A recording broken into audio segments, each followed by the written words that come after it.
just when they try and go for the mind control, unfortunately, they've got to go through some kind of damage. There's no such thing as mind control. There's only some kind of advanced technology that they're using.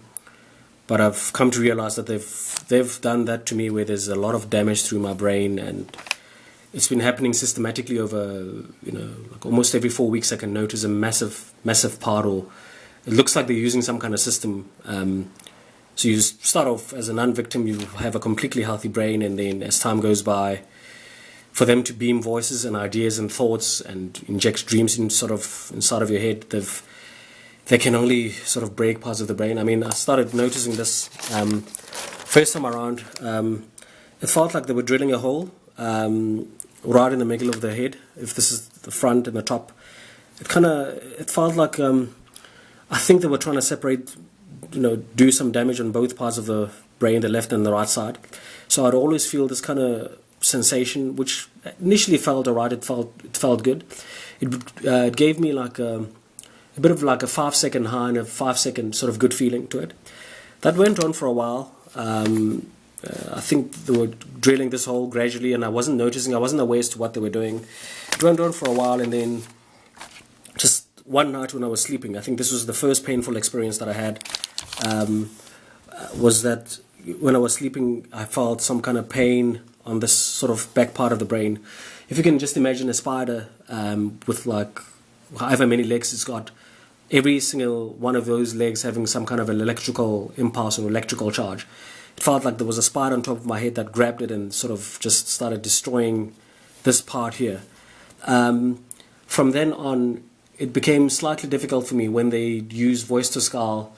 I was still able to tell my thoughts, like what I was thinking and what they were trying to beam through thoughts into my head. So how they were communicating with me was still voice to skull. They wouldn't try to inject thoughts into my head. I would pick them up. It was very easy for me at the stage. I guess my brain was still very healthy at the time. And then the next phase for them, they started frying the front part of the brain, sort of this part over here.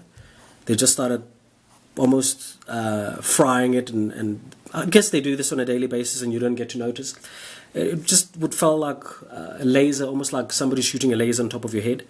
And then again, when I was sleeping one night, just somewhere here, I felt as though something was breaking like really bad. I guess they had been building up to this point, like where a couple of nerves just started breaking like really, really, really, really bad. I didn't know what the hell that was. And then they keep on destroying, like they chip away on a daily basis, bit by bit. So a few weeks later, they kept on going, and I think this top left part here, it felt like I had a headache for, maybe it was like maybe a headache that I didn't notice was there, but just one day I had a headache, a very, very strong headache, and suddenly these nerves broke, and I could feel that they were breaking. I could feel like the nerves were breaking, and I could no longer. It felt like this front part of the head was suddenly a bit numb or dead, or like no longer active, or no longer. It's like there's normal connections, like neural connections here. And it's funny because they use this left part. I mean, whenever they interrogate me, whenever they ask me questions, whenever they want to know something, I can feel a sensation just above the eye here, where it's like they're hitting. I guess I don't know what's with the left part of the brain. I think it's probably the logical part, but it's. Whenever they ask me something, I know I'm going to feel a sensation here, and they seem to be concentrating on like destroying this little part, this bit part of the brain. Couple of weeks passed. I mean, by this stage, I can no longer feel a lot of the sensation. Some of my internal organs, I can't feel pain in some of them. The guy would increase the pain, the attacker would increase the pain meter or whatever. I wouldn't feel it in my kidney. I wouldn't feel it in my heart. My gums would just go numb. I wouldn't feel the pain. I guess they're doing that so that when they attack me at night when I'm sleeping, I'm not going to be able to tell if they carried out an attack. So this inner center part of the brain as well, that's where they went, just in between the ears. You would get hit by this very, very uncomfortable frequency that just rings and rings and rings so quickly. It's so uncomfortable you can't make it stop. And then after a few weeks, you just hear this little break, and something just goes quack, like almost in a way. And it's also very uncomfortable to sleep. It's like you can't sleep when you're back as well. There's this massive frequency at the back part of your brain, and it's definitely really uncomfortable. And after a while, I just started noticing the shape of my head has changed. This is really exaggerated. I mean, I don't think I've got a sharp thing here at the back, but I know I would have a bump somewhere here. And I had also a little bump. It's not as big as it looks here. And then after all of these attacks and all of these, it's sort of kind of flattened out now. So I know for a fact that my head is slightly smaller now, and I've lost, obviously because they've damaged a lot of the brain cells, and they kind of seem to keep on going. They don't stop. So just in general, I mean, some of the signs to tell that they are attacking your brain and trying to destroy it. First is when you feel dizzy. I guess it's the frequency that they ramp up or play around with. They're just doing that so that the neurons, I'm guessing the neurons get tired and they snap after a few weeks of like just, being dizzy. And the other one to tell is if you're just feeling some kind of laser burn on top of the front part of the brain.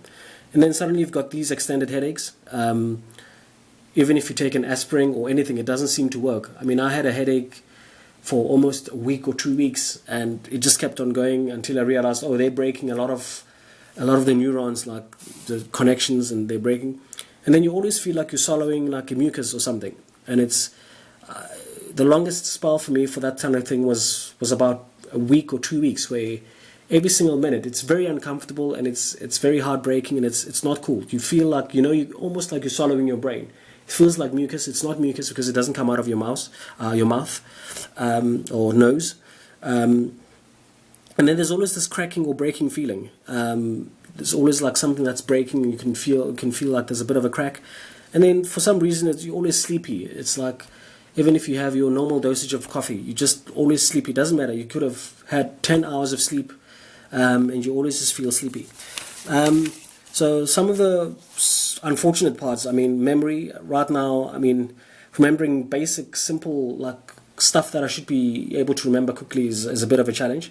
There's always these looping thoughts where they always seem to want to control you and put you into this negative state where you always think negative thoughts, and it's you can tell it's them because they don't let you, you feel almost relaxed when you're thinking stuff that's not good for you and stuff that's not always about the harassment, and always about how you're a victim, and always about how this thing is difficult, and always about how you're not going to get out of this whole thing.